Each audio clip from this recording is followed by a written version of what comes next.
Welcome to the No Guts, No Galaxy podcast number 183. We are your hosts, Phil and Darren. Today is Wednesday, October 23rd, 2019. Support for this podcast is brought to you by our patrons and Twitch subs. Would you like to support the podcast? Become a Twitch sub today and find out more at patreon.com/NoGutsNoGalaxy. What's going on? How you guys doing? Darren, Do I look different? Am I holding still? it's growing on me. You know, like... Oh, I was going to ask. Yeah, man. I've Danny has embraced not it. seen it, right? I don't think so. What do you mean you don't think so? She's on a work trip right now, and where she's at, they don't have like any cell service. So I did it last night, but I didn't post pictures until today, and so I'm assuming she hasn't seen it. Is the center of your chin cold? I feel like it's helped with their aerodynamics a bit. Right. Like walking down the stairs, like I could just feel the airflow, like it channels. So it grew on you. You're liking the Muttonchops. I can see the lure. I can see everyone's basically like Wolverine. Yep. I'm like mini Wolverine maybe, but like mini me. I totally think, dude, next time you should try handlebars and see if that the same thing. Yeah, like a mustache, but then it goes down on the sides. Handlebar mustache. Yeah. I mean, the issue with the mustache is one, I don't, mine like sticks out, like it's aggressive. Like, so it like pokes up your nostrils and stuff. Yeah, sort of. But then my wife's nostrils, and she doesn't like it. So that's why everyone's like, "Oh, you're like little Amish." needles. I'm like, yeah, but it's because it's not me. It's her. Those of us that are married are often controlled by that factor. Yeah. And then she's like, or I just trimmed the mustache really low, so it's not that problem. But that's the main thing is going right up Danny's nose. Rebecca nose, totally complains about it too. She hates it. So I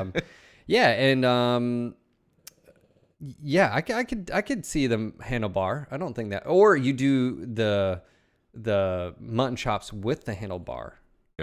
Yep. And totally, dude. Your face is a canvas. It's artwork, right? Some would appreciate it, and some are not going to. I know I made a post. I was like, I made a deal, and you have to honor deal with the your devil. Deal. That's what you're supposed to do. I mean, growing up, sidetrack here. I mean, growing up, you're a man of your word, and you do what you're gonna say. I mean, that's, so you say what you're going to do and you do what you're going to say and you mean what you say. And I'd like to say thank you for all the helpful contributions. You may be wondering why we can't see Darren's face, but don't worry, you will soon. We actually were dealing with that on stream yesterday, and because of some lovely people and you guys out there that helped drop some donations, and we're getting a new Brio. So the camera I'm using, the Logitech Brio, it's a great camera. Especially, it's probably the best camera for streaming outside of like probably spending $500-$600 like on a DSLR. Oh, at least, dude, at least. For those that are wondering, it does like 4K at 30 FPS and then 1080 at like 60. So I think it's nice and smooth. The picture looks good, and but we ordered it, so that's taken. It'll be here on the 28th, and I'm not holding perfectly still. I don't look this awesome. I will be back on webcam. You'll see my ugly mug in 4K soon. Big thank you to everybody that contributed. That Apostle got it kicked off. That fundraiser, and Tune finished it. So and then everybody in between. Thank you everybody for your support. We'll be back up with some webcams soon. But yeah, it's been a great week so far. Besides shaving. Yeah, I was telling you. I actually got a text from one of my buddies, someone that you guys know actually. Short Painter. He used to help us with the comic. I stay in touch with him. He's got a real life family and kid now, and he sent me a text and was like, "Hey, I enjoyed listening to that podcast. I went and listened to that Joe Rogan podcast, the UFO one with the commander, and because of you guys." And I was like, "Oh, that's so cool." I was like, "You liking the new format?" And he was really positive about us, just us sharing our daily stuff. And so it's always nice getting like, thumbs up, like people are enjoying it. So just want to say thank you if you're listening or wherever you are or watching live. Just want to say thanks for the support. It's always good hearing positive words towards something. At least feedback, I've been enjoying. And super good to hear from Rudy. Rudy, Hope you're doing well, man. Yeah, man. Cheers. It's been too long. Rudy, one of the top mech artists out there. Don't know what he's doing these days, but man, he was a great artist. I'm sure he still is. Art. Yeah, it's funny. Yeah, he real life taking over. Well, remember, so we were fiddling around with Unity, and he started picking up scripting, and then that's what he does like all the time. Is he more programs scripts than he does? I think he doesn't do anything art side. I don't think so. Good for him. Good for him. Yeah, crazy. Yeah, but hey, you know what? What? I played a fun game last night. Did you? No, you didn't didn't catch it. Yeah, I did. Yeah, I did catch a little bit of it. I'm wondering if your real life soccer experiences played any role in your abilities. I'm sure it does. But Rocket League, man, Seven and Hoka, they've been. I'm always like, hey, what are you guys doing? They're like, Rocket League. You need to play, Phil. You need to play. And then I felt sort of compelled because he bought me a copy on Steam, and so I was like, all right, I'll give it a try. It is very enjoyable. It is real, like. Yeah, it looked fun, man. I was surprised. I don't know why, because it's basically soccer with cars, little like Hot Wheels cars, basically. Mm-hmm. But the basic of it, I mean, it's just so simple.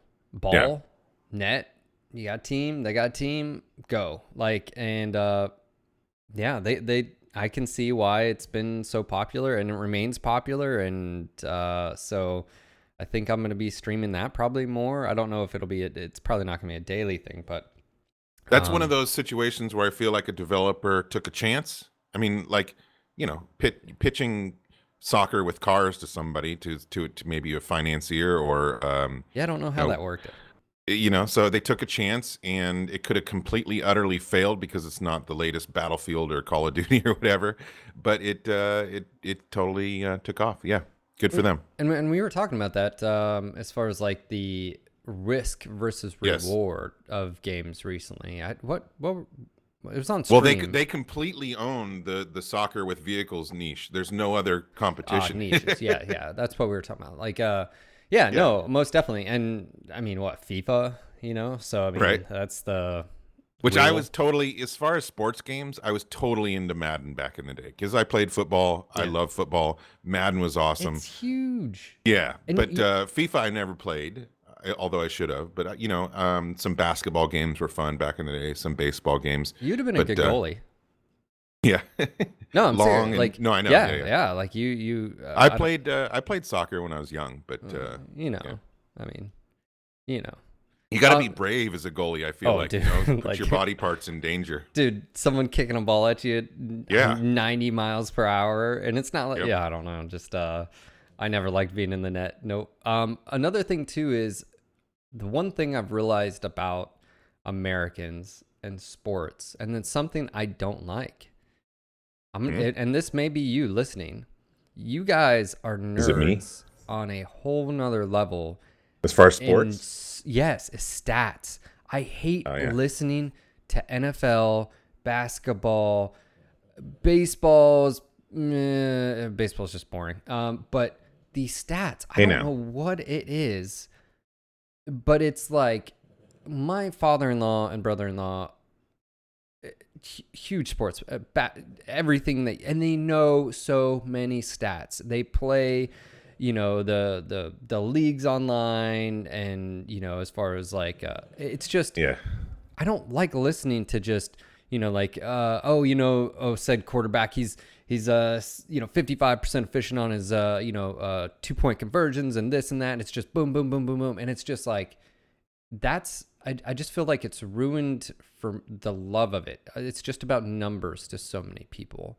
And that's what sports is to me. Like I don't watch sports on TV anymore. The most, as far as watching anything on TV, the most I've watched of sporting events is basically MWO competition. I don't like sports on TV. I love pretty much any sport live. You take me to a stadium or whatever. Sure. Dude, I am a happy camper. But that's different though. That's being in an event and it's fun, but and you're not hearing the cacophony of stats thrown at your eardrums. The problem, and this is why I love soccer so much as well. It's you'll hear them say, something like, I don't know, the most stats I think I'll ever see is like team possession and they flash on the screen, but they don't talk about it. They may talk about like the dominance of one side or whatever, but they're not like, oh, you know, there's Cristiano Ronaldo and he's 90% accurate with his passes today, and you know, blah blah blah blah. They don't do it. It's about, but they do. You know, what's funny? When ESPN and so forth covers the World Cup, they freaking ESPN Ocho the shit out of it, and I hate it. I do not like listening to American sports commentating because of that. It just I feel like it's putting a suit on, it's putting in a little box, and it's doing. They have to justify their paychecks that they're getting as commentators. The only thing about stats that I was into, like when I was a kid, I used to, you know, trading or sports cards, baseball cards. I used to trade baseball cards, and what we'd do is we'd build teams, and we'd play a game. We'd play baseball basically with our trading cards. So I guess it's kind of like the online games that people do now. But so stats mattered, you know, batting average and so forth mattered as far as how your team did. But I was never like the kind that memorized stats. Yeah. My youngest brother, dude, he knows all kinds of stats about football and baseball. That takes it away. Like I said, I know. It breaks it down to like analytics and stats, and you're looking at a person, and it's. And the thing about sports, dude, is that anything can happen. There's so many variables that stats don't really play into it. And so like I get it from like on one, you know why I think it's because it helps compartmentalize the information, so you can look at a team and know where that team is going to be. So maybe if you are making bets, if you are playing in a fantasy league or something, that can obviously that's a very important skill, right? But from the commentating standpoint, and something why I love watching the Premier League is the commentators.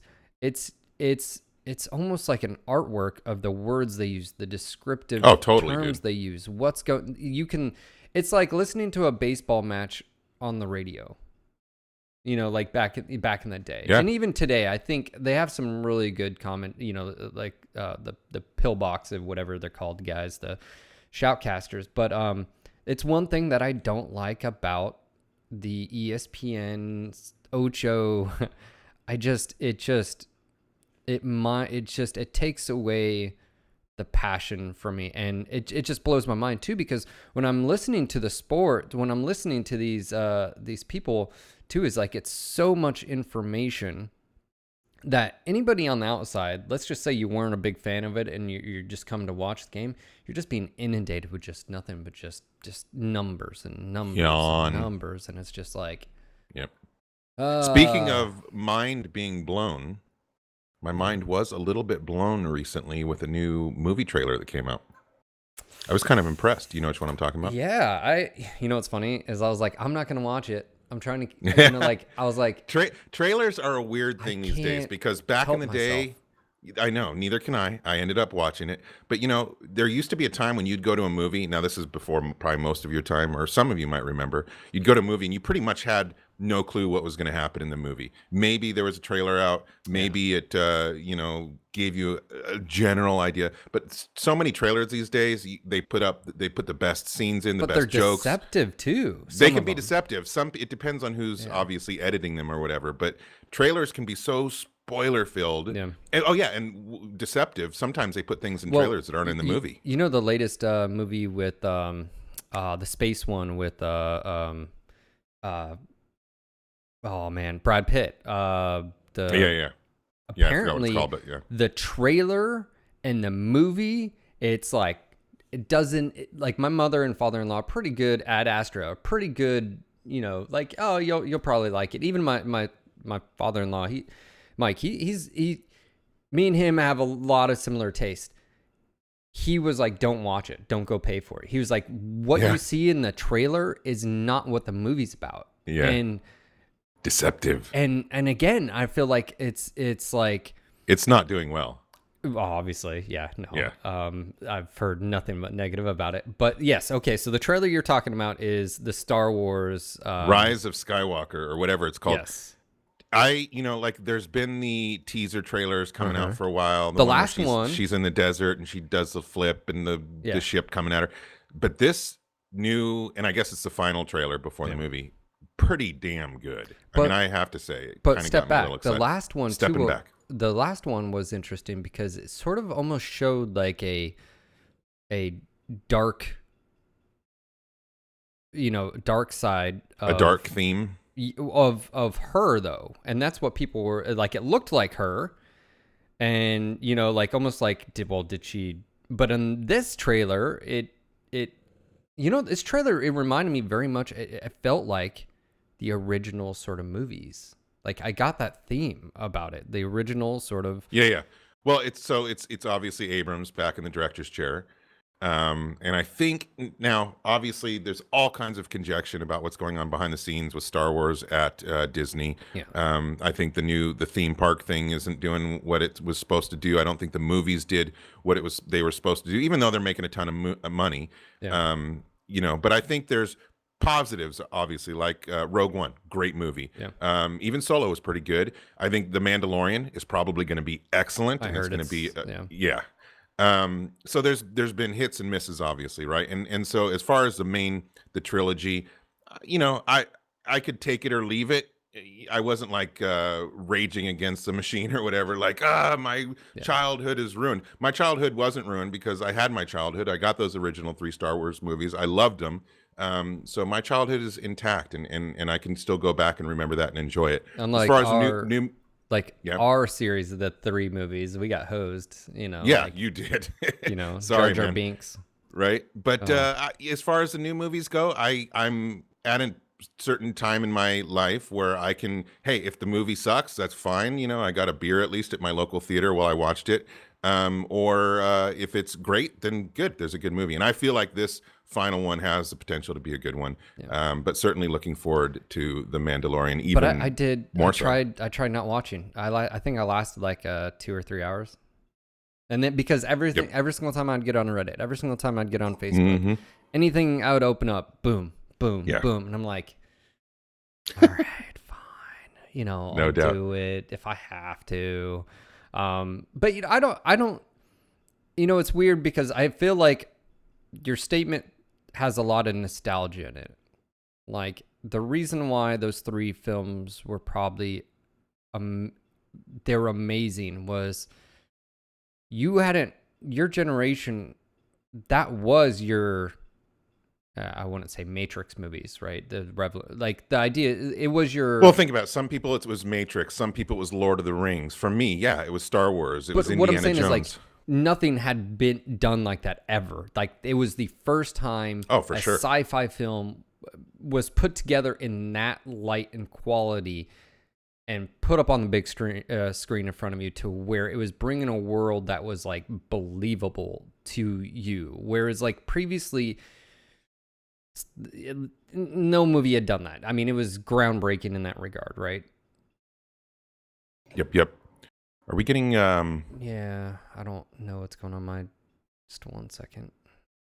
I'm hoping. Sorry, guys, just a little technical difficulties here. Thank you, everybody, for being here, joining the podcast. Thank you for the host and the support. Guys, we always appreciate you. Typically, during a podcast, we try and just run right through it, and we don't mention every sorry about that hiccup, guys. Donation and so forth. We good? Yeah, we're good. It just dropped down to 0, so I think I need to. Anyways, we'll continue. You roboted a little bit, but only for a second. So I feel like that's the thing about those movies. So, like, for instance, Solo comes out, and my wife's a pretty harsh critic, and she's like, meh, I didn't like him. She was like, I didn't like him as an actor, and I'm like, the problem with that movie is that it isn't Harrison Ford. Yeah, you're always going to be going against that, right? So whoever you have playing that character has to be a perfect match, or it's gonna just be. Or you just had to go into it, which I did, just yes. completely accepting it's not Harrison Ford, and I got to get over that. And I did. But I mean, it's sort of like I guess is like it's like Heath Ledger and Joaquin Phoenix, right? Yeah. Doing Joker. I haven't seen the latest one. I've heard it's absolutely fantastic. I've heard it's super dark too. But you believe that character. It's a great fit. I don't know if it's a 1-to-1. I don't know if it's the exact same Joker that you saw in the Batman movies to this one. But that being said, it's believable. So I liked the Solo movies. The Solo movie. I thought it was actually pretty good. I thought it was cool seeing how Solo, Chewbacca met. You saw what was going on with Chewbacca behind the scenes. As far as that, you understood why Chewbacca stayed, and was, stayed with Han, and you got to see who Han sort of learned from, right? And you got to understand I just felt like it was a good film. That being said, I can understand why some people may not enjoy it as much. Well, but I just look in chat. There's all kinds of conspiracy theories, or I don't even want to call them conspiracy theories. People have a lot of either it sucked compared to the originals, or it's got a hidden agenda, or but I'm free from blah blah blah. And I'm free. I don't disagree with those things. Yeah, I didn't read the book either. I'm fine with people having those opinions, no problem at all. Everybody has a right to their opinion. I'm coming from a viewpoint where I just don't care. I've let go of basic, and I'm not saying any of you in chat are having tantrums at all, but I've seen a lot of. You just need to let go, chat. Just need to let go, man. Because here's the reason: we don't have any fucking control. Guess who owns it? Disney. Are they going to listen to you and me? No. So we literally have no control. Either the movies are going to be good or they're not. And there's a lot of other good movies out there. For example, somebody mentioned in chat they thought we were going to bring up Terminator, another good trailer that, or maybe not. Some people maybe don't think it may just be the trailer though. Right? But I know exactly. Are they tricking us? Deception. I feel like Arnold's probably only going to be in the movie 5 minutes. Here's the kicker about. Okay, we'll switch tracks here. Here's the kicker about the Terminator series. It's how it's going to end. Oh yeah, it's the same. Well, no, it's the same story over and over. Got to protect John. Got Sarah. No, this time they're not protecting John though, right? It's a girl. They're protecting some young girl. Their daughter or something. I don't know. Something. I don't know. Anyway, but it's the same premise. Got to but it's but funny. It could still be good. For the most part, Star Wars is the same premise. I don't know. Yeah. What's funny about that movie series is I forgot if I listened to this on a Joe podcast or whatever it was about. Is that time travel, if it happened, apparently obviously they say the thing about it is you can only travel back in time to when the first time machine was invented. So let's just say in the whole universe, we were the first ones or whatever to invent time travel, but it happened in 2020. Apparently, you can only go back to 2020. That's the furthest back you can go because there was no time travel previous to that. Yeah. So the kicker about another thing too is that I've heard, I guess, theorist or scientist or whatever, I don't know what, astro, anyways, is they talk about that if you change something, if you go back and change something, it doesn't change your world and your universe. It splits off, and there's a different, right? It's like having the multiverse. Right? Sort of theory is like, so you still either live in a crappy situation, you still have a crappy situation going your way or whatever that. Theoretical physicist. Yeah, there we go. Big words. But anyways, but Terminator, it looked good. Yeah. But I feel like there's a few series that are in this weird place, sort of like Predator, Aliens, like even the latest, like Prometheus. Did you watch Prometheus? Yes, I did. Okay. So wait, when did that come out? That was years ago. Yes. Prometheus was where the creators, and then did you watch the second one? It wasn't called Prometheus. It was called Alien Covenant. No. It was supposed to be Prometheus, 2, 3 or whatever. But I feel like that's in the same context. It's sort of weird because in the original Alien, right? They land, right? And they're sort of like searching this, I guess, asteroid / ship that's crash land, something like that, right? And it's this horror suspense, which, by the way, I still think it's probably one of, if not the best horror suspense movies, hands down. Scared the living shit out of me as a kid, terrified me. But the idea that's also is when now, I fell in love with Sigourney Weaver, by the way. She's never done it for me. Well, you're not old enough. to, when I was that young, she was, just no. She's mm. she's Yeah, there's a lot of movies. You know what's funny though is that we're sitting here talking about franchises that have been out for Star Wars, Terminator. Somebody brought up Matrix. We have all the, even Bill and Ted is coming out again. It's just so funny how Hollywood turns out the same franchise that are just money makers.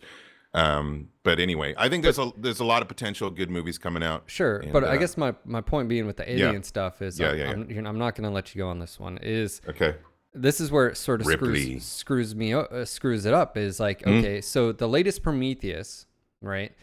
At the end Covenant. at the end of Prometheus. At the end of that movie, it has her getting in the ship and leaving to go find the creators and find out why, and stuff like that.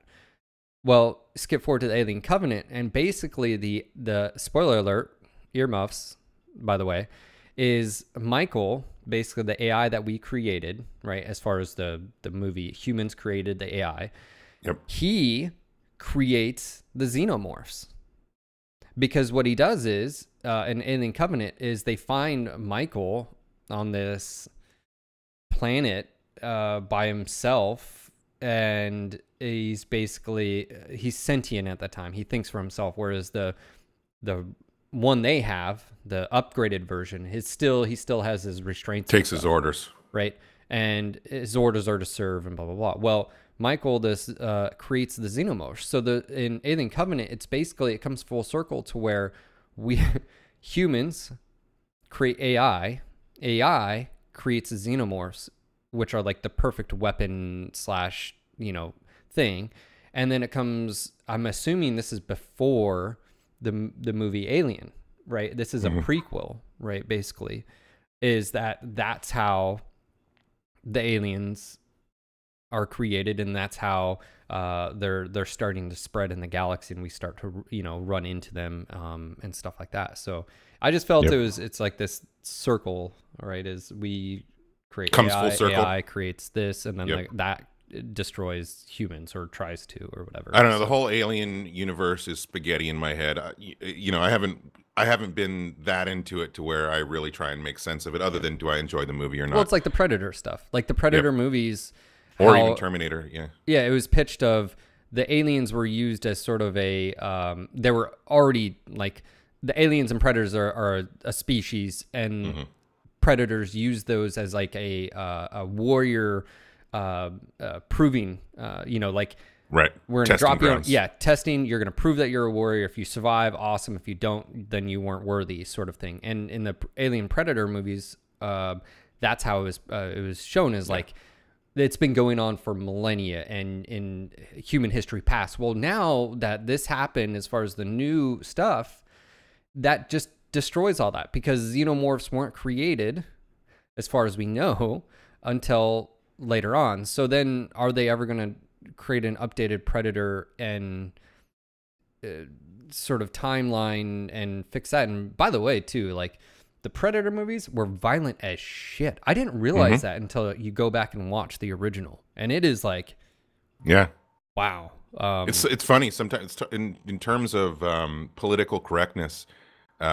Usually as history progresses, people get more open-minded or flexible or whatever happens, or media just takes advantage of just like the slow progression of things. So nudity becomes more, violence becomes more. But a lot of times you look back, like we're dealing with this with, my daughter, should we let her watch this movie? Well, it's PG, and we watch it. We're like, holy crap, that was PG.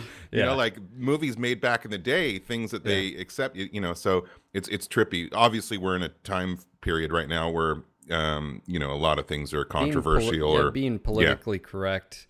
It's a weird it's affecting right our now. media. Yeah, it is. It's a weird time. It controls media. But enough about 80s franchises. Is there anything TV you're watching? Any good TV? I know you're watching that show. Peaky Blinders. You had your mandate. How'd your mandate go? It went good. We watched 2. I'm not going to be here this weekend. I have a race. I leave Friday, so I just said just watch it without me. Just go on. Just. Aw. I know you said you'll never let go, Jack, but you have to let go. Yeah. So is that the only thing you're watching right now? Anything new? Oh God, I had something. I just watched it on. Hold on. All right, come back to me. You go. Yeah. I only I'll have go. one show that my wife and I just started watching, Living with Yourself with Paul Rudd. Ooh. I love Paul Rudd. Yeah. He's I just saw a it. hilarious fucking guy, and Is it good? it's about clones, Okay. and I saw the trailer, or like when I flipped it's over really it. good. It's only 8 episodes, and they're like 20 something minutes each, so you can just boom right through it. And good show for sure. I don't really have anything else that I'm watching. There's stuff on the horizon that I'm interested in or whatever. I'm totally feeling media inundation. Like I just cannot keep up with it. Everybody's like, you got to watch this, you got to watch that. I don't have the freaking time, man. Let alone maybe all the subscriptions to all the different services that have all the different shows. And I feel like that's something to like talk about, is like the whole idea about cable cutting, right? Getting rid of cable TV that you don't need and this and that. I feel like a lot of people are in a worse place as far, I don't know, financially, as far as like because of it. Like what, Netflix isn't $9.99 anymore, or $8.99. It was $8.99, then $9.99, $10.99, and that's $11 or $12 now. Hulu, don't know how much that is. Disney service, how much is that going to be, right? Do you have like PlayStation View or YouTube TV, which by the way is basically having a cable service. It's just, and then you can do add-on packages and this and that. I guess the difference being is like, if I'm going to pay, let's just say a cable service plus your internet is like $120. And I guess the idea is that, okay, so you're still going to be paying $60, $50 for internet, but instead of paying $50, $60 extra, now you can pay $40 and you can choose a channel or two that you wanted and you don't care about the others. So I guess that there's that. But then throw on Netflix, then throw on Vudu, then throw on Disney, and now you're still over what you were paying before. So is it a cost savings thing anymore? Maybe either Amazon or Disney will just buy everybody. And then it'll all be under one service. Yeah.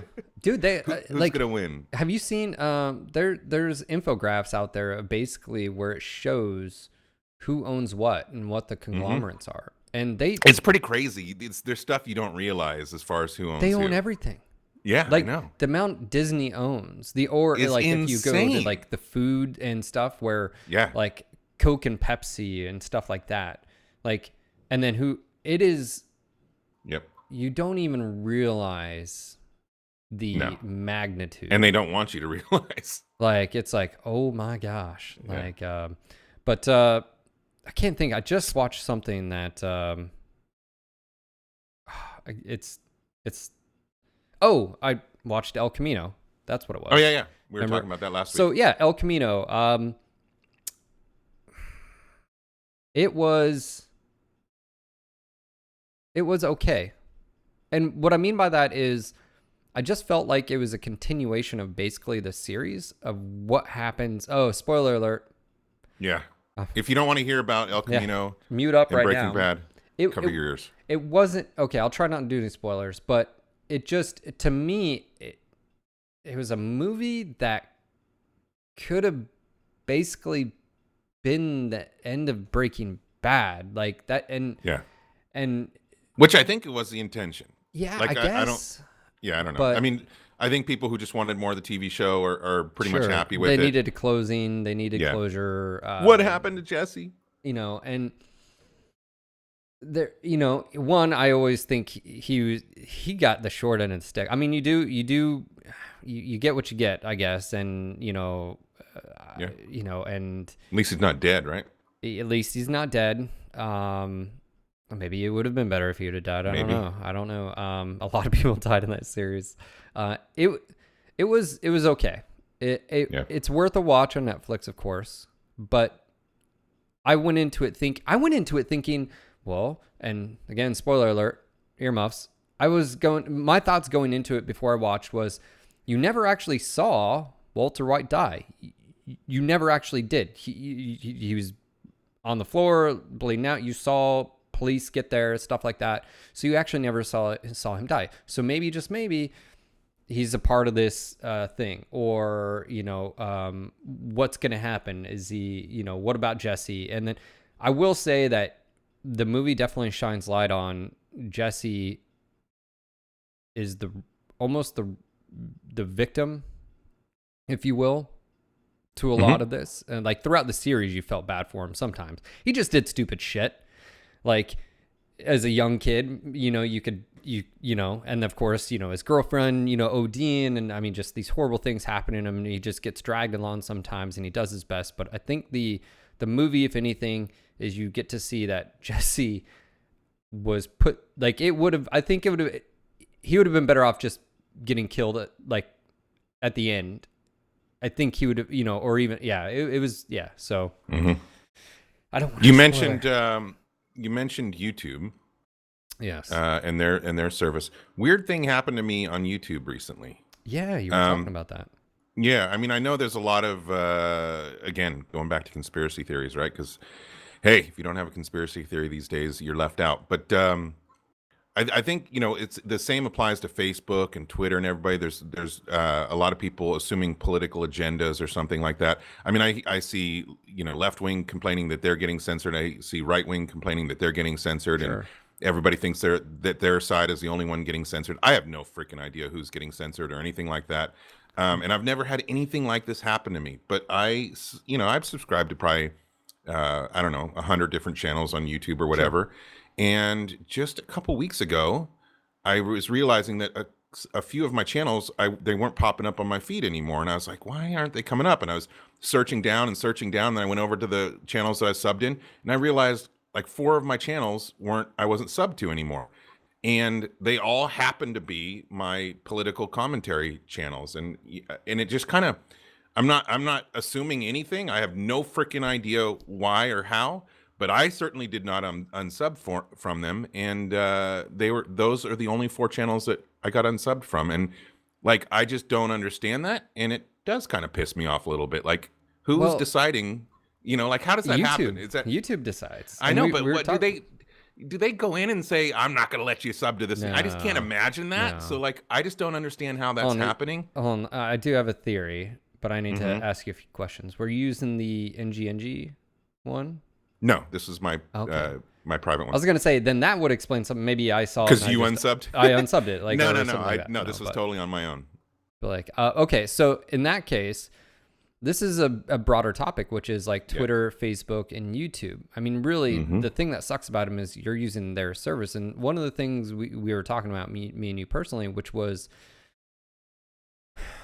it's a weird thing where you have a business that has the ability to control what you, 1, can view, 2, potentially to say, and being on the outside. And I guess, 1, I'm not, like, there's a lot of stuff that happens as far as like cultural, like I didn't even know the term like woke. I didn't even know what that was. Woke culture. I didn't even know what that was until like 2 months ago. Well, that's because you're not woke. But I mean, that's the thing, is like Twitter, I'm not a Twitter person. I don't get on Twitter. I don't use Twitter. I have a Twitter, but it's for gaming. And it's like, hey guys, I'm going live streaming, come follow me. Or hey, like I have an Instagram, but it's for me, fitness, like life. I just post up, it's not a part of like my political or ideology or anything like that. So the kicker about it is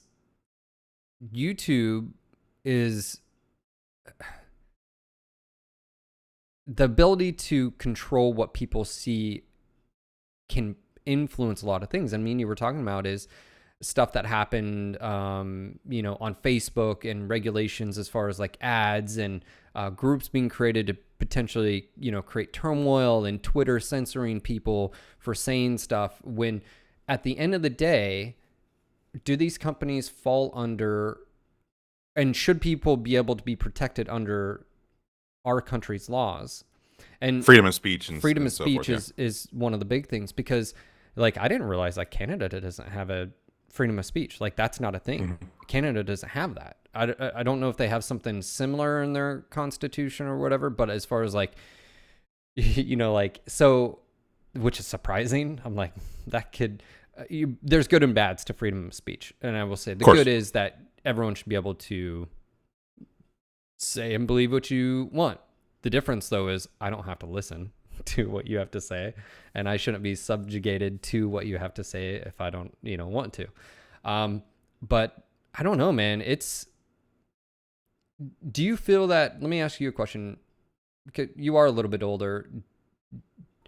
Do you feel, because you've seen the rise of all these as well. I mean, I've been a part of it, but maybe because I was a part of that sort of generation. Do you feel that Twitter or any of these should be able to ban someone for saying, like, it's one thing if they're like, and with the clause here is like, if they're condoning violence, I think that's a no-go, right? That's where the line is drawn or whatever. But do you feel like these companies have the right, like, or should be able to censor and or ban or block what you say? My feeling is right now with our current laws, yeah, they're privately held companies. Should they? I'm asking you, outside of like from a moral and ethical standpoint, do you feel like they should have that ability? Oh, I mean, there's so many. I think. Well, let me finish what I was saying. I think with our current laws and the way these companies are set up, they have every right to do whatever they want. Just like I was telling you, if McDonald's wants to make laws about who they allow in their restaurants or who they don't, or what they allow in their restaurants, or they have the right to do that because they're McDonald's. I feel like currently all these companies have a right to allow or disallow whatever they want on their platforms. That being said, I do think there's a lot of merit to changing the format of these types of companies to where it's more like, a publicly held, people compare it to like a town hall or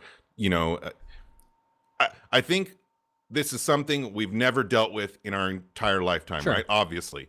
And so I think it warrants examining whether these need to become, something that freedom of speech does apply to, and that Facebook or Twitter or whatever doesn't have a right.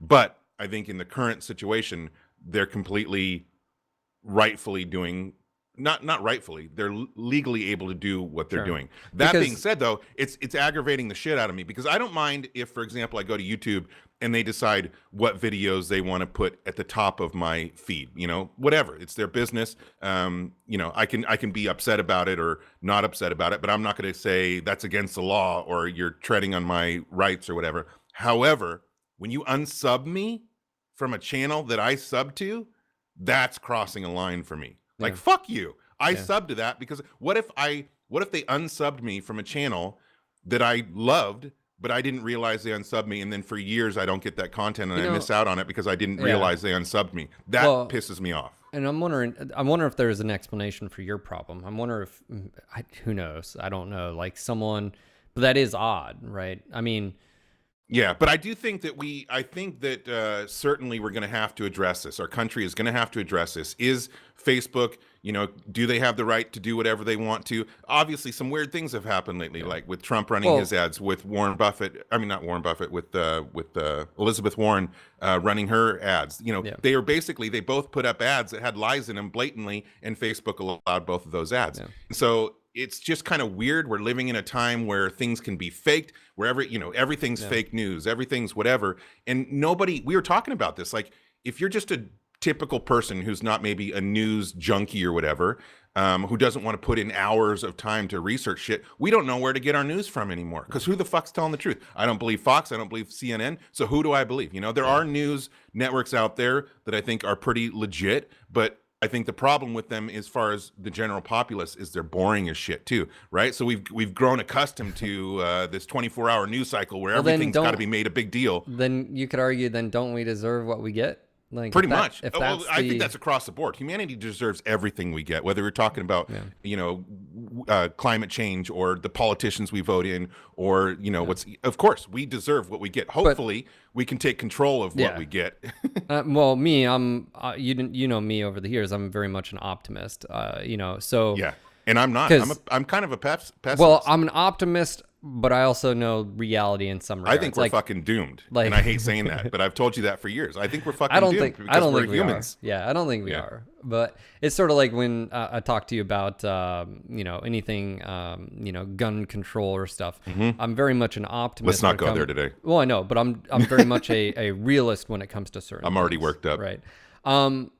Yeah. So I think it's an odd. In either one, there's no laws in place because there's never been a need for those laws in place, right? For instance, before these social media platforms, we didn't have those outlets, so there was no need for rules. No. And what I mean by rules or laws is like that Twitter and Facebook and YouTube are platforms to be able to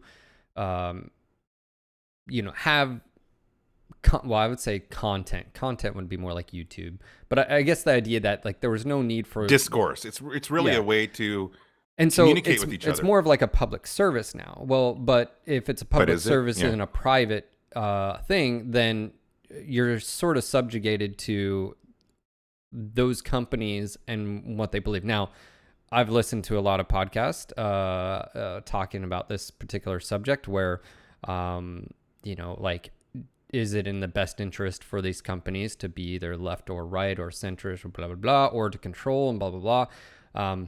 I think, like I said, I think a lot of it comes down to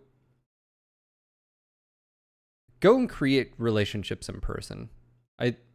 I know this is cliche, but get off your goddamn computer, your mobile phones. I think that's and a part. Look at people in the eyes. Yeah, but I think that's important. Like we all have, especially as gamers, like we're all like bring eye contact back, man. But that used to be a thing. But like when I grew up, everybody, my dad, make eye contact with people. But do you know, guys, how long Daeron fought not to be on video?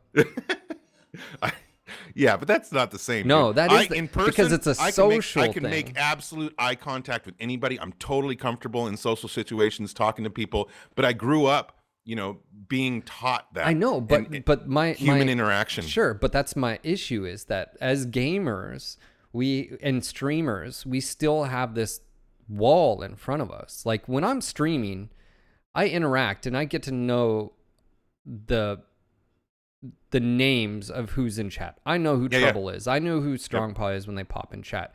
Some of you guys, I know who Lady Wolf is. I've met in real life. So then I can put a face to the person. If there are other streamers too, generally I know who they are, how they sound, their attitudes, their personalities, right? But as a streamer, we still have this wall that's in front of us, and one of the things, that's why I feel like video is so important, and that's why I feel like the connection, either on a podcast as well, you can see my face, so you can hear, not only can you hear my tone, you can hear the flex, you can hear the pitch, you can do all these things, and then you can see it and connect it with the facial expressions as well. And I feel like that's so important in the discourse. And well, each layer adds an extra element of being able to understand, is a person being sarcastic? Is a person happy? Is he saying something that sounds negative but smiling at the same time?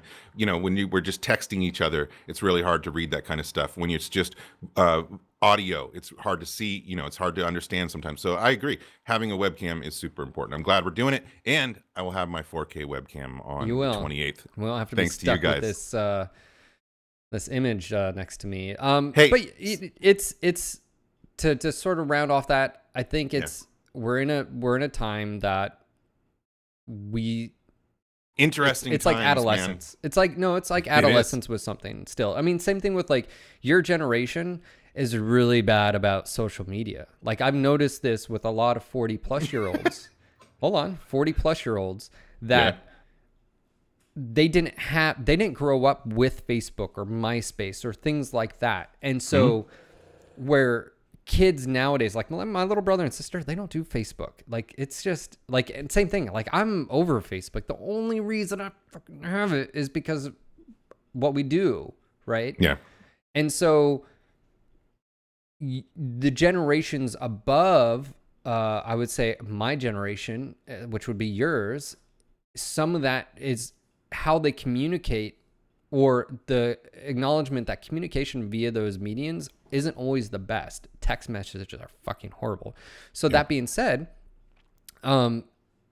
You know, like I don't see people are like, I don't see my little brother and one, they don't have those, but I don't see really young people going back and forth on these like on these discussions, like, or you know, groups of blah blah blah. It's always 40+ year olds just like having an opinion and they're just like, they put their foot down and see either you're with us, you're against Echo chambers. And so I feel like that's a generational thing, and I feel like the younger generations before me, my little brother and sister, my little brother's still in high school, my little sister just started college, like they grew up, they were born in it, they were raised in it, you know, sort of thing. And they're born with a cell phone in their hands. You're right. And so they know how to deal. They've sort of. You know. There's a whole nother discussion there, because on the other side of things, I'm seeing, you know, 10, 11, 12, 13-year-olds committing suicide because they get bullied on social media. So there's all kinds of things out there happening. But I do want to get over social media. I think to a certain extent, DeFibble's right. Social media is just candy out there. Can we just sum this up to YouTube is trying to keep you away from certain channels because conspiracy theories. They want you to take that tinfoil hat off. What are you doing this to me for, YouTube? But I think DeFibble's right that social media is just candy that basically allows companies to harvest data to sell. And I think there's a huge element of that is true. In the end, just follow the money. Money is what makes everything happen, man. Is YouTube social media? Sure, to an extent. I mean, it's changing. It's ever changing, right? Every year it's going to be a little bit different and morph into something else. But let's move on from social media. But before we get into, you know, mechs and shit, there's one thing I wanted to say that was cool that happened this week. Twice I got to see it. As I mentioned before, we live up on top of a hill that basically overlooks the channel that goes from, you know, the open ocean into Seattle. And we get a lot of ships and boats and stuff going by. And this is my only boat talk this week. Yeah. We get, you know, talk. Yeah, well, I love boats, and I love our position up here on the hill because we can see it all, and we got these big binoculars so we can zoom in on shit. And, you know, and we get everything from, you know, ocean liners, the cruise ships, not season's over, so those aren't going now, container ships, fishing boats, pleasure craft, all that kind of stuff. But every once in a while, because we have this military base that's a little bit south of us, we get something really cool, which is submarines being escorted in and out of the channel, dude. And it is so freaking awesome. If you've never seen a submarine getting moved around, they usually have like, I don't know, somewhere around 10 patrol boats of various sizes escorting it in and out of the channel. And this morning, I got to see it coming back in. A few days ago, saw it going out. And it's, you know, it's only passing us for maybe, I don't know, 10 minutes or something like that.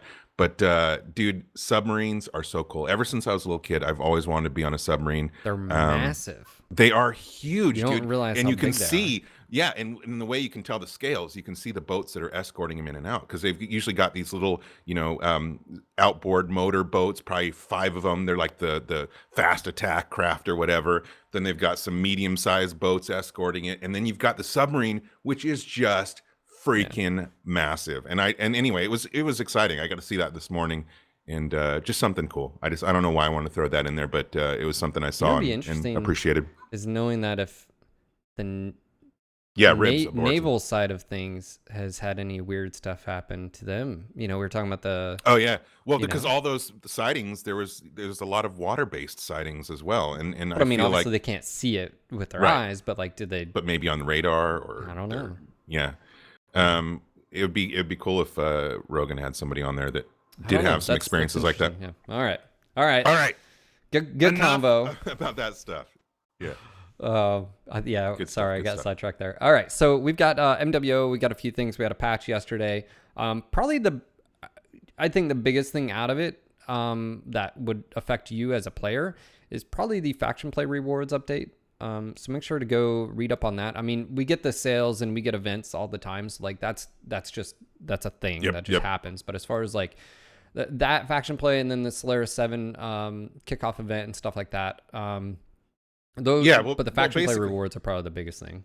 Yeah, so there was faction hero rewards for loyalist players, so some updates for the loyalists. There was faction play end of round rewards changes, and then some changes to the leaderboard. So I'm looking forward. You know, we mentioned this. I think we mentioned it in the last podcast, but we've definitely been mentioning it in our daily streams as well. We have some interest in doing some faction play and joining another group. We're not going to run our own team or anything like that. We just don't have the time or the ability. But we are looking to be adopted so that Phil and I can get a little faction play. And so if anybody's out there, just contact us on Discord. But yeah, so that's the biggest update in this patch from yesterday is faction play improvements, essentially. So it'll be interesting to hear from people that are into it, what they like or don't like about the patch. All right, so Mech 5, again, pre-purchase. Wait. What? Wait. Boy, you just skipped ahead, dude. No. All that right there? Well, yeah, but I'm saying like that's already given. Let me I thought we covered that. Like, no, okay, we didn't cover it. You're paying too much attention to chat. So we've got the trick or treat sale happening. Spooky sales, Halloween guys. sales. Plus the spooky Halloween bundle. What is in the bundle? Did you click on that? The spooky Halloween bundle. Catapult is C2, Warhammer 90, 9M, Marauder, and King Crab. And then the Fracken. Plus mech base. Yes. So for $13, you get those 4 mechs and those 4 mech bays. So there's that. There is the Trick or Treat 5 loot bags and challenges. I know everybody has a good time with the various loot bag Make events. sure to collect your stuff and don't do what I did for like 3 years and don't do that. I didn't know you had to go to the website and redeem it. Yep, you gotta click on it, man. I probably missed out on about 5 years worth of stuff. I'm not Luckily, joking. you get stuff for free, but I do. yeah. But don't forget to redeem your loot bags and so forth. People lost their shit when I told them that. I was like, hold on, you have to redeem this? They're like, yeah. I'm like, dude, I didn't know. Why? Okay, so to be fair, it should just be automatic. Well, yeah, but also That's why I'm saying. Some people have fun I had redeeming. no idea. But if I didn't know, how many other people didn't know? Yeah, that's a good point. Well, that's what we're here for. As a public service Don't be announcement. me. Now you all know. Don't be Phil. Don't be Phil. Oh my god. That's right. There's also the MWA Championship Series 2019 results. So far, we aren't into the semifinals yet. But do you want me to go over the top? Yes. Okay, so Invitational Tournament qualifiers. We have EMP, Eon, JGX 228, RJF, MJ12, A373, and that is the Smoke Adders, for those that don't know. Those are some pretty familiar teams right there. Yeah, I mean... I know they're different lineups, some of them. I played an RJF member yesterday on the... yeah, you did. The things, and... the return of the Masters Challenge. Do you believe I won? Oh, yeah. You see? No reflection on JGX. No. Or RJF, I should say. Going down. Yeah. Then we had the comp play qualifiers. We had PHL, RJJE, which is RJF... Irie? Yes. KCOM. Irie, man. Which we know KCOM 1. CSPS Tor 12th TR. Ghost of Nox, J-NX. Clan CrossFit. Of course, CrossFit. Of course. They've taken over. 31HR, SMT, Strata Mechd team. And then we had teams 19th through 30th as well. You can just head on over to MWMercs.com. You can see the results. It's pretty cool. So I guess they're going to be resuming and getting into these semifinals. I'm wondering who the lineup is for EMP and Eon and JGX, and then even Blackwatch, and because 228th, yeah, because those have been the 4. Well, I don't know those guys. What I'm saying is, are we going to see familiar faces, or in this case, names? Because there's no tournament world as far as like a. Yeah, so it looks like, and they also listed the prizes there at the bottom. You can see, I guess this is the final rewards after the finals. First place gets 3 ultimate packs, 25,000 MCs, 75 million C-bills, 2,500 GSP titles, plus top 500. Not sure what that is, but anyway, I think that's the titles. I think. Yeah. But some cool stuff. So it's been fun watching this series. Great casters, and in fact, Violent Blue, she's been casting as well. It's been fun just watching it. Like I said, this is kind of the only sporting event I watch anymore, other than live events. I have a good time watching the MWO comp. And so good for them. Last thing we have is the Solaris 7 season 7 kickoff 7.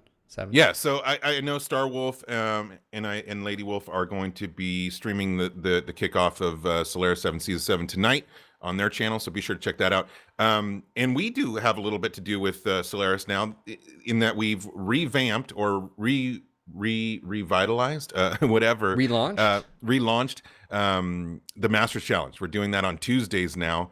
And it's Master Challenge version 2.0. We don't have Paul because Paul is super busy working on MechWarrior 5, obviously, and we do miss you, Paul. But we hope we make you proud. We have relaunched Master Challenge. We're doing that on Tuesdays, having a great time. I mean, we did it for hours yesterday and had a really good time. Yeah. It's fun seeing those maps again.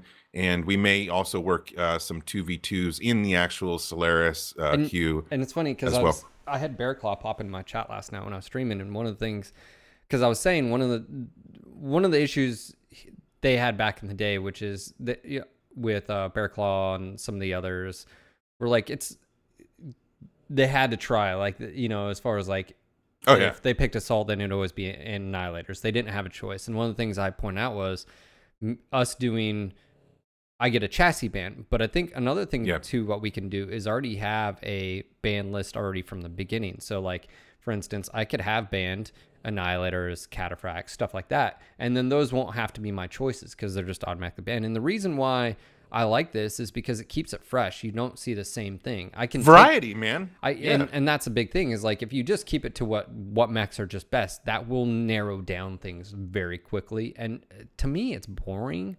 I don't want to bring, and that's why the only one I think it was the last match was that Cataphract, but like I took a bunch of different mechs. So I felt like I had fun.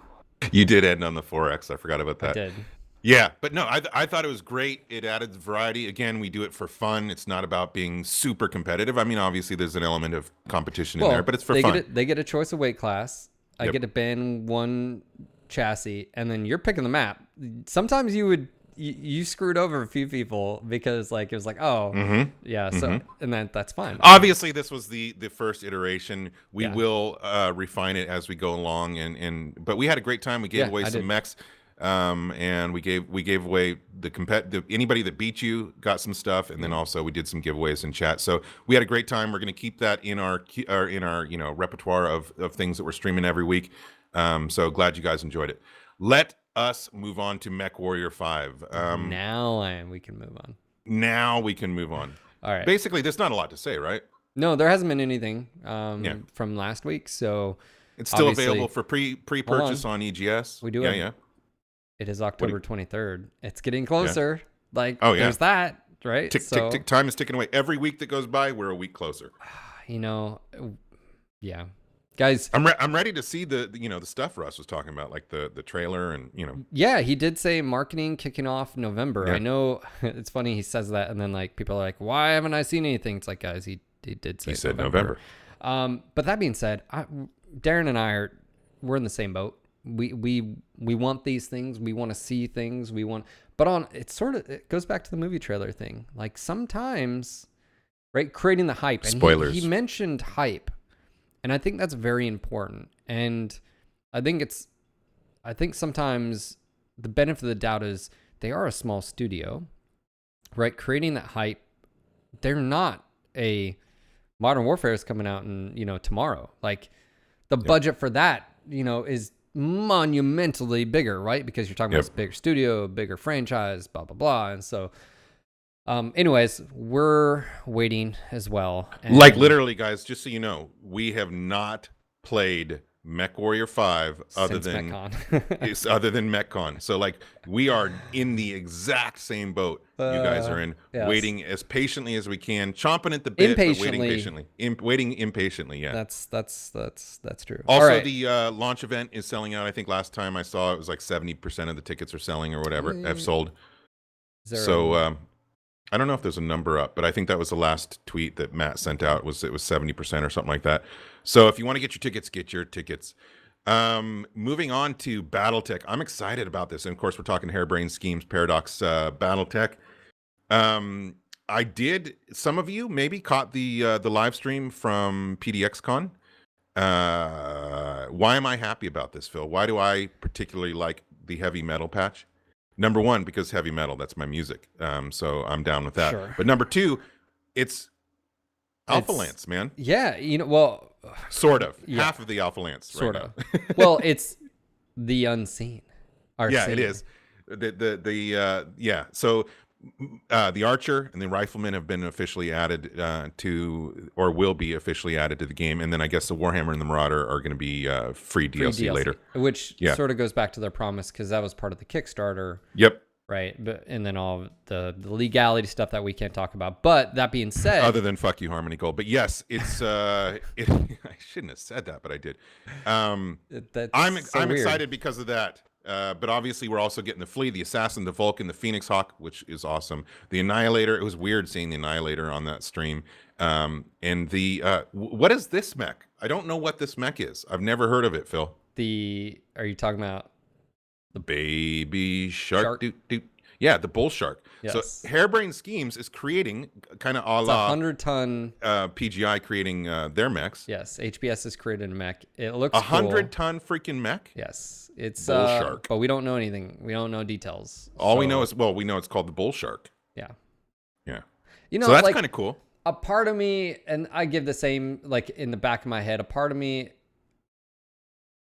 anytime we see original created mech, like a part of me says, like, we could have had something that we've all read about or whatever. And then the other part of me about is what do you mean? Like, wait, what do you mean? Like as far as like when PGI and now HBS create their own mechs, like a part of me says, well, we could have had that like demolish, like something like that. Oh yeah, something that's already like in lore. Yeah, something like we've already known, like we could have used the Grizzly, or we could have done this, or like the Ostel or Oscout, like we sure. But then we all want the longbow, right? A part of me says, on the other hand, is it'd be pretty freaking cool to design your own, and then like that becomes canon, and you're regardless the history, that's your stamp, and that become like. Hey man, I'm totally fine with new mechs being added to the lore. I don't mind at all. And also, to an extent, it allows PGI and Harebrained Schemes to create some merchandise around that mech. Like we can get minis, we can get T-shirts, we can get posters or whatever with some mechs on them. Sure. Obviously it's going to matter what does it look like. A part of me is just like, oh yeah, it'd been nice to have this. But that being said, it looks cool. The heavy metal, it was funny. We talked about this, and then we had PDXCon is happening. And then they posted, Mitch had posted that video of, news coming soon, on Twitter. So the Warhammer and Marauder, the DLC too, they talk about it's free DLC for that. I'm wondering why they didn't launch with those. That's actually interesting. Especially you mean with this heavy metal pack? Yeah, why not? It's just probably not finished.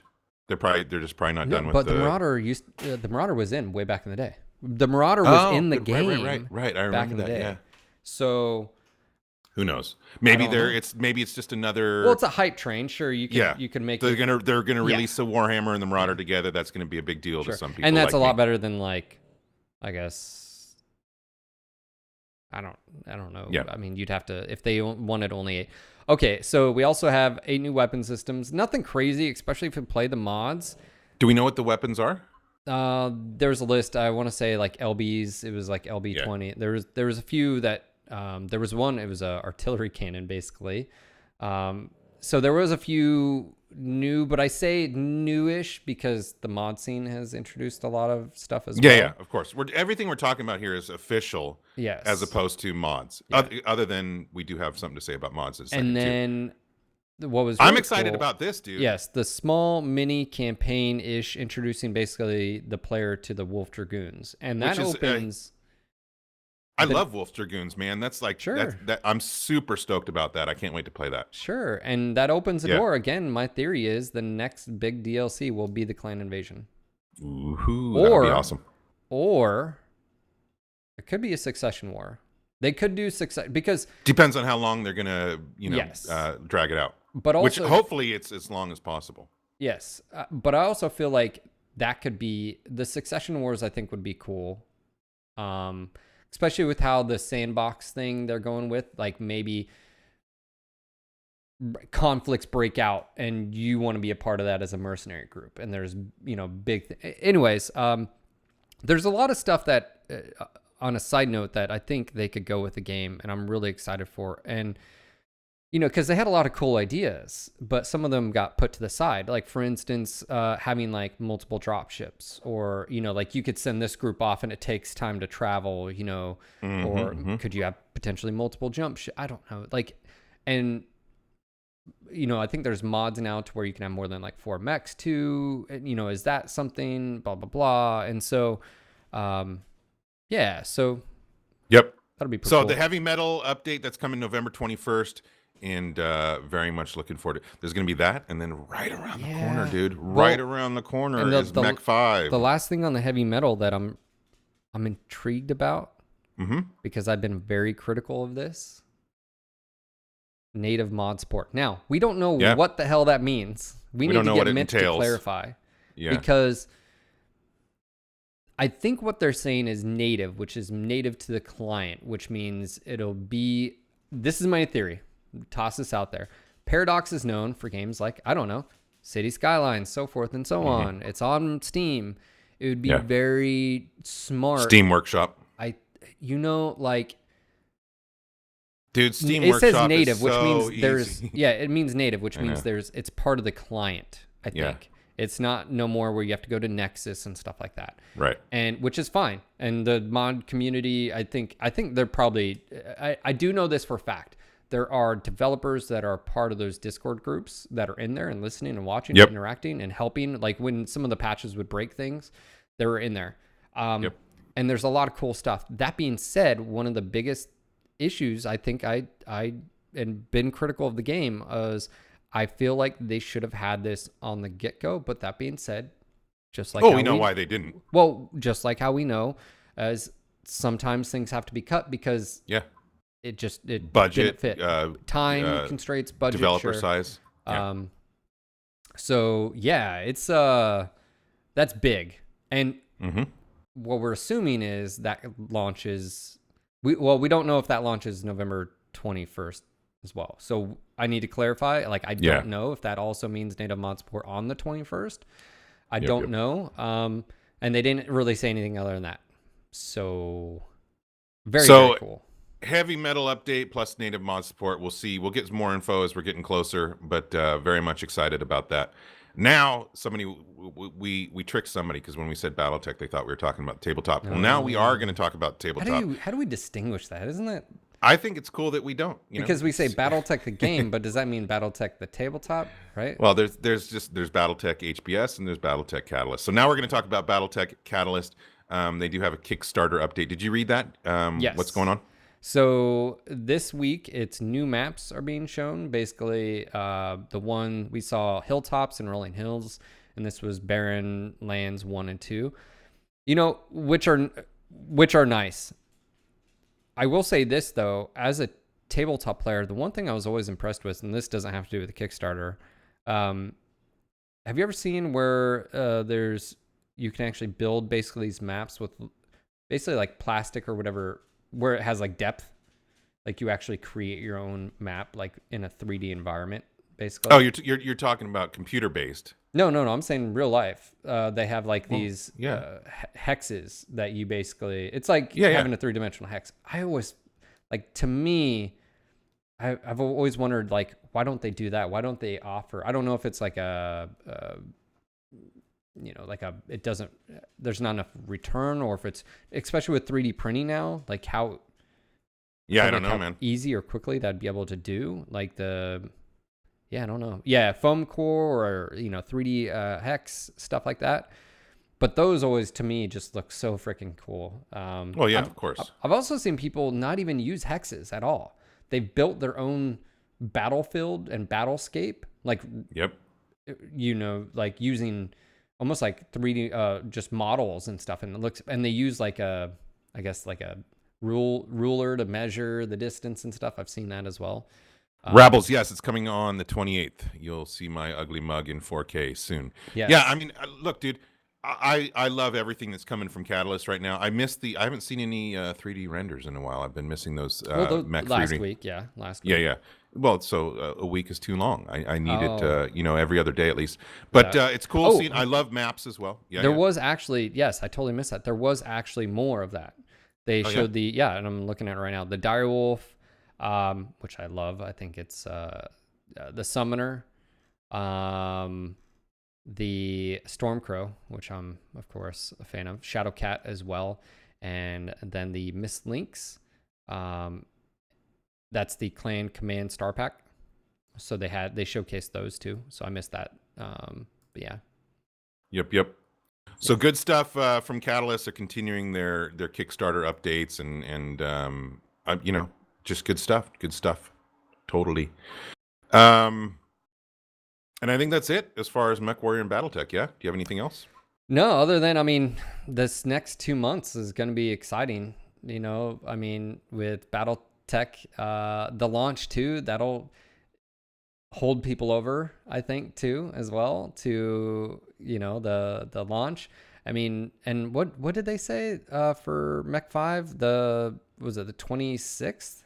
I think we were talking about. Don't quote me on that. The November 26th was when the stuff Russ was talking about would come out for the skirmish mode, and you'd be able to play that until basically the launch. And winter is here, or it's arriving. I guess it's fall still, but it's getting cold. But with the end of the year, obviously, tons of games coming out, and and that obviously includes the BattleTech franchise. We've got stuff from Catalyst, we got stuff from Harebrained Schemes, BattleTech, we got MechWarrior 5. It's going to be a lot of stuff to be playing over the next few months and beyond. So I'm very excited about it. It's going to be nice to be able to add some new stuff to our streams. And you know what, dude? It's hard not to talk about it. But talking about it just gets me anxious. But I cannot wait till Mech 5, man. I'm just saying. Yeah. Are you going to be able to control yourself? I don't know. I don't. I'll control myself. I'll be a good lance mate. But anyway, it's gonna be fun.